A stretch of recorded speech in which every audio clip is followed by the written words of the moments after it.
I just wondered if you had any general advice for people who have gone self-employed 12 or 24 months ago, Mm.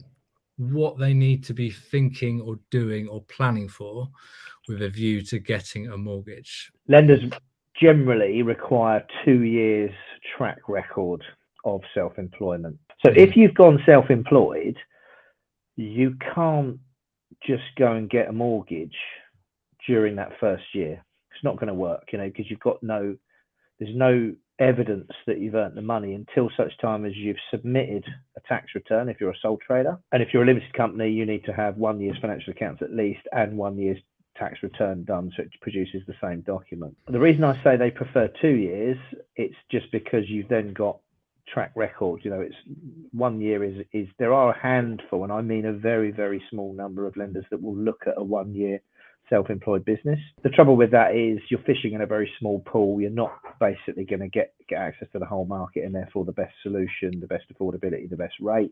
So 2 years is the sweet spot. And I think if you are self-employed or you've recently gone self-employed and you're thinking about getting on the housing ladder, you need to be planning 2 years out. As a self-employed person, to a degree, you've got some control over what you earn or what you declare. So, you need to be making sure that you're declaring everything rather than trying to minimize the amount of tax you pay, because there's a balance to be struck between an accountant advising you how to maximize your tax position that might then work against you if it comes to you want to get a loan on a mortgage. One of the lenders that will look at 1 year, they're very big. I mean, they're the biggest lender in the country, but they're never the cheapest. They're a high street lender. They're the biggest in the country, but they're never the cheapest. Very, very rarely are they the cheapest.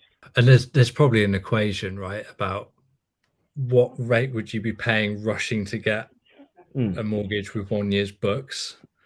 What real saving you're going to make on a house, especially if you're going to lock that in for 5 years, say, versus just waiting for an extra 12 months, building your income, getting those 2 years books, and then getting a better rate and mortgage product.